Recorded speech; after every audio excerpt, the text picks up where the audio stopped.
শুধু দর্শক বন্ধু, আপনারা দেখছেন একে নিউজ বাংলা। এই মুহূর্তে উপস্থিত রয়েছে কলকাতা হাইকোর্টে। আমরা দেখতে পাচ্ছি যে এই আরজিকর কাণ্ডে ঘটানোর পরে বিভিন্ন পুজো কমিটি তারা এই সরকারি অনুদান ফেরত দিচ্ছে। শুধু কি আরজিকর কাণ্ড, সন্দেশখালী কাণ্ড নয়, ঢোলা আবু সিদ্দিক কাণ্ড নয়, আপনার আমদার আনিস খান কাণ্ড নয়। ধারণা করা হচ্ছে যে রাজ্যের যেসব অকর্ম কুকর্ম হচ্ছে, এতদিন চলে আসছে শিক্ষামন্ত্রীর জেলে, খাদ্যমন্ত্রীর জেলে, অনুব্রত জেলে, রাজ্যের বড় বড় তাবড় তাবড় নেতারা জেলে কিংবা জেল খেটে তারা রয়েছে। সমস্ত রাগ কিন্তু এই আরজিকর কাণ্ড নিয়ে তার প্রতিক্রিয়া দিচ্ছেন। সেই মতো আমরা দেখতে পাচ্ছি যে পুজো কমিটি যারা মেরুদণ্ড সদা রয়েছে, যারা বলছে আমরা মানবিক, তারা এই সরকারি অনুদান কিন্তু ফেরত দিচ্ছে। আমরা এই প্রসঙ্গে কথা বলবো। আমাদের সঙ্গে রয়েছে কলকাতা হাইকোর্ট বিশিষ্ট অ্যাডভোকেট আলী আফজাল চাঁদ মহাশয়। যাদের মেরুদণ্ড সোজা আছে, পূজা কমিটি যারা প্রকৃতভাবে মায়ের পুজো, মা দুর্গার পুজো করে, তারা মেরুদণ্ড সোজা করে ফেরত দিচ্ছে। কারণ এই মমতা ব্যানার্জি, এই বেহা, এই নির্লজ্জ মুখ্যমন্ত্রী যখন আসেনি তখন মা দুর্গার পুজো হতো না, বাংলায় মা দুর্গার সপ্তমী পালন হতো না, মা অষ্টমী পূজা হতো না, দশমী হতো না। তাহলে তখন পুজো কমিটিরা পুজো করত। আর মমতা ব্যানার্জি আসার পরে এখন আবার 50, 70, 80 করে দিয়েছে, পরে বলছে 1 লাখ। কোন পুজো কমিটি তোমার কাছে টাকা চেয়েছে? কোন সনাতনীরা তোমার কাছে টাকা চেয়েছে? একটা অ্যাপ্লিকেশন দেখাতে পারবে? কারণ আবার পুজো কমিটিতে টাকা দিয়ে কি বলছে যে থিম কেমন হবে সেটা পুজো কমিটিকে পুলিশকে জানাতে হবে। হায় রে ভগবান, সনাতনীদের একই দশা হলো যে 80,000 টাকা দিয়ে পুজো কমিটির থিম কেমন করবে? আরে পুজো কমিটির থিম কেমন করবে সেখানকার জনসাধারণ ঠিক করবে, সেখানকার পুজো কমিটি ঠিক করবে, সেখানকার যুবকরা ঠিক করবে। কিন্তু থিমকে নিয়ে এত ভয় কেন? এই কারণে থিমকে নিয়ে ভয় যে আরজি করে ডাক্তার খুন হচ্ছে, সেটা যদি থিমে তোলা হয়, শাহজাহান হাঁটছে, ডায়ে বাঁয়ে পুলিশ, আর সেটা যদি থিমে তুলে দেওয়া হয়, বালু জেল খাটছে, সেটা যদি থিমে তোলা হয়, শিক্ষামন্ত্রী পার্থ চট্টোপাধ্যায়ের ঘনিষ্ঠ অপা, তার বাড়িতে পুলিশ সিবিআই ঢুকেছে, ইডি টাকা গোনার জন্য মেশিনে টাকা গুনছে, সেটা যদি থিমে দেখা হয়, এই কারণেই টাকা দিয়ে পুজো কমিটিকে কন্ট্রোল করার চেষ্টা করছে। তাই যাদের মেরুদণ্ড সোজা আছে তারা আজকে টাকা ফেরত দিচ্ছে। কারণ এ টাকায় কিছু হয় না। একটা পুজো কমিটিতে পুজো করতে গেলে 10 লাখ 15 লাখ টাকা দরকার, সেখানে 80,000 কি হবে? তাই মা দুর্গা কবে বলেছে কেঁদে কেঁদে, ও গো দিদিমণি টাকা দাও, না হলে মা দুর্গা কাঁদছে, মা দুর্গার পুজো হবে না। কোন সনাতনী বলেছিল? কোন পুজো কমিটি বলেছিল? 80,000 টাকা দিয়ে কি পুজো কমিটিগুলোকে নিজের হাতে দিতে চাচ্ছে? আরে মমতা ব্যানার্জি তো সব সময় টাকার দ্বারা বুড়ের বে করতে চাই। আজকে বলুন না, মদ খেয়ে মরলে 2 লাখ টাকা, হবু ডাক্তার মরলে 10 টাকা, লক্ষ্মীর ভান্ডার দিয়ে মায়েদের, বুবুদের, খালাদের, চাচিদের, মাসিদের সবাইকে পগল দাবা করতে চাইছে। মনে করছে আমি টাকা দিই আমার দলেই চলে। ওদের নেতারা বলছে না, উদয়ন গুহ বলেছে না, যে লক্ষ্মীর ভান্ডার দাও, নাও, আমাদেরকে ভোট দিতে হবে, আমাদের কথাই চলতে হবে। আবার বলছে কি যারা রাত জেগেছিল তাদেরকে লক্ষ্মীর ভান্ডার দেবে। আর মমতা ব্যানার্জির বাপের টাকা নাকি? মমতা ব্যানার্জি কি কালীঘাটে টাকা ছাপায় না নবান্নের টাকা ছাপায়? এর টাকা আপনার টাকা, আমার টাকা, জনগণের টাকা। বলছি তো উদাহরণ করতে, আপনি মমতা ব্যানার্জিকে গালাগালি করলে কি হবে? উদাহরণ করে কিছু। আরে উদয়ন ও তো হারামজাদা পাল্টি খাওয়া মাল, ও তো ফরওয়ার্ড ব্লকের মাল। এই ফরওয়ার্ড ব্লকের মালটা এখন তিনি বলে, শুনুন, মুসলমানের ছেলে যদি একটা হিন্দুর মেয়েকে বিয়ে করে, সেই মেয়েটা এসে বেশি বেশি করে নামাজ পড়ে, বেশি বেশি করে রোজা করে, তখন পাড়ার লোক বলে দেখো হিন্দুর মেয়ে কত নামাজ পড়ছে, কত রোজা রাখছে। তা উদনগুও এখন ফ্রড ব্লক থেকে পালিয়ে এসে ঝাঁপ মেরে, তৃণমূলে ঝাঁপ মেরে কত বড় তৃণমূলী সাজার চেষ্টা করছে। এই সরকার অনুদান দিচ্ছে যে পুজোর বিভিন্ন জায়গায়, সেই সূত্র ধরে দেখছি যে অনেক পুজো কমিটি সেক্রেটারি, ক্যাশিয়ার মুসলিমরা হয়ে যাচ্ছে, নতুন করে একটা পুজো কমিটি তৈরি হয়ে যাচ্ছে। কি বলবেন এই প্রসঙ্গে?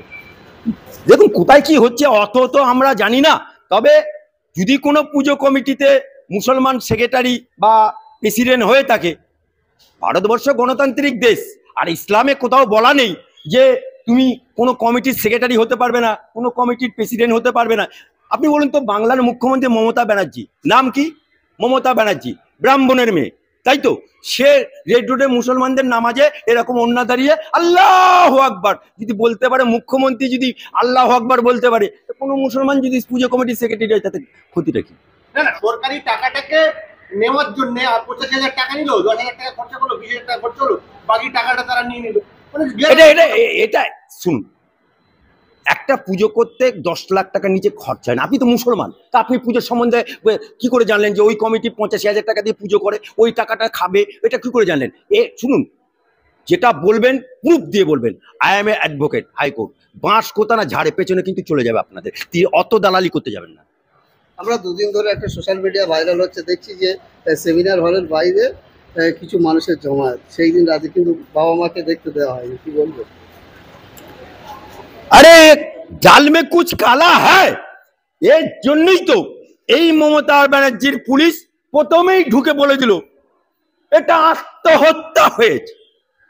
তারপরে যখন যেদিনকে রাতে সারা রাত মহিলারা নেমে পড়লো, মায়েরা, বুবুরা, খালারা, পিসিরা সবাই, সেই দিনকে নোশনটাকে ঘুরিয়ে দেওয়ার জন্য আর্জি করে হুলিগান পাঠিয়ে দিল।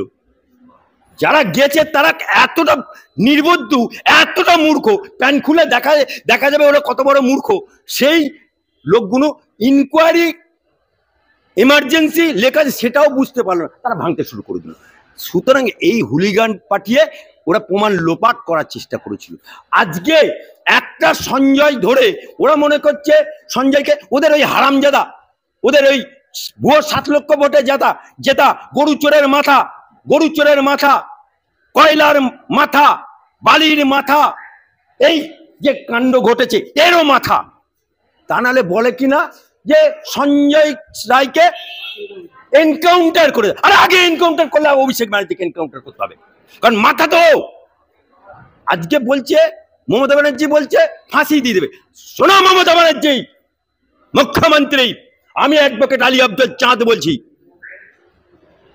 ধনঞ্জয়কে যেমন বুদ্ধদেব ভট্টাচার্য ফাঁসি দিয়েছিল, সঞ্জয়কে ফাঁসি দিয়ে তুমি মহান সাজার চেষ্টা করছো। ওটি কিন্তু আমরা হতে দেবো না, ওটা হতে দেবো না। আমরা চাই, বাংলার মানুষ চাই, বাংলার আপামর জনসাধারণ চাই, উই ওয়ান্ট জাস্টিস, মাথা চাই। এই যে আজকে ছাত্রদের অভিযান নিয়ে, এই ভূমিকা নিয়ে কি বলবো? ছাত্র অভিযান তো এখনো শুরু হয়নি, শুধু টেলার হচ্ছে। এরপরে পলিটিক্যাল পার্টিগুলো আছে, এরপরে এখনো আন্দোলন বাকি আছে।